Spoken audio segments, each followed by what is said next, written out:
2025 Puck Talk, live right here on this Tuesday on the early line on SportsGrid. He is Donnie Rightside. I am Ben Stevens. Now, the Donnie Draisaitl household goes back into the Donnie Rightside household after the Edmonton Oilers came up just a little bit short last night in the Stanley Cup final in game number 7. Leon Draisaitl did not score a goal throughout the Stanley Cup final, but that's neither here nor there. The reason Donnie Rightside's household is celebrating on this ceremonious day is because Matvei Michkov is on his way to Philadelphia. DRS, when was he selected? In the 2022 NHL draft?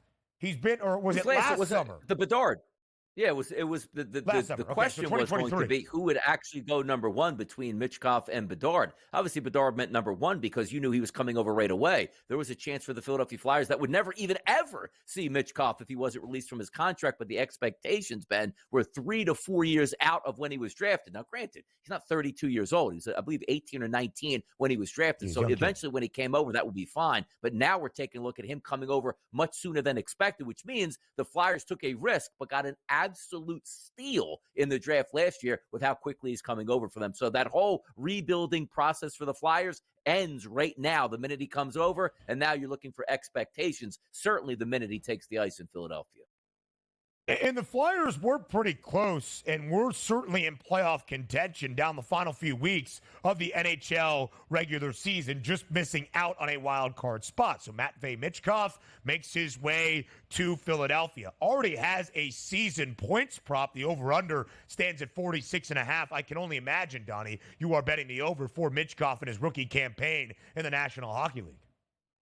Yeah, one of those players that the minute he comes over as basically a teenager, Ben, he's the best player on the team and expected to be one of those players that's going to have an impact on an NHL season, unlike that we've seen in, I don't know, since Eric Lindros coming over. No, those expectations are lofty and rightfully so because he should be seen as the savior of the Flyers franchise. And keep in mind, dating back to when the Flyers' inception in the late 1960s, that team is absolutely beloved in Philadelphia and has fallen off a cliff. Now, they do have a new, obviously, coach with Tortorella. They have a new regime and general manager, Danny Briere. You also brought over Keith Jones, who's a longtime Philadelphia Flyer. There's almost that front office PR guy that can actually talk to the fan base and explain to them exactly what's going on, and a guy that most people like. So things are looking up for the Flyers, but there are massive expectations now. The draft coming up this week and free agency. The Flyers should be expected to make the playoffs next year, as you pointed out, Ben. They weren't expected to do anything this year and basically should have made the playoffs, but they did fold late. But that's obviously the talent on the team as opposed to the coaching or the front office. Things should start getting better immediately in Philadelphia with these news. Still a relatively long price on Philly, 55-1 to win next year's Stanley Cup. The team that won it this year is the favorite entering next year at 9-1. One of the things I love about hockey, one of the things I love about the Stanley Cup championship odds is unlike the NBA or even the NFL, where last year's champ or last year's runner-up or last year's team that played in a conference championship gets the benefit from the odds makers, and maybe rightfully so. So many teams around the same price and compacted there in the top 5. We've got 5 teams at a 10-1 number or less, all separated by $1. Then the Golden Knights, they're at 11-1 as well. The top 6 prices, DRS, all just $2 of distinction between those numbers to hoist the Stanley Cup next year.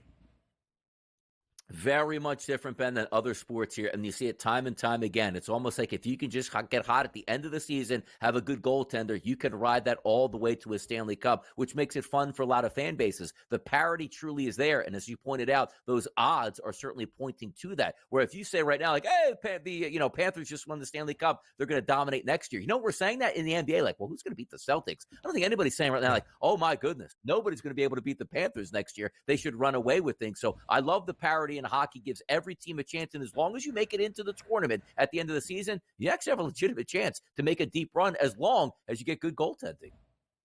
Will next year finally be the year? Only 2 teams in those top 10 prices that we showed you from the Great White North. Now it will be 31 years plus since a Canadian team last won the Stanley Cup, the 1993 Montreal Canadiens. That's more than a 3-decade drought. I believe the NFL Awards show is on Thursday, and that will be when we crown this year's winners. But Connor McDavid, after winning the Conn Smythe, albeit in a losing effort, more than likely to win the Hart Trophy. That's the MVP. He's the favorite entering next year at plus 180, followed by the Avalanche's Nathan MacKinnon. Donnie's guy, the Sway man, Jeremy Swayman, there as well. More on the early line. Hour 3 comes your way next.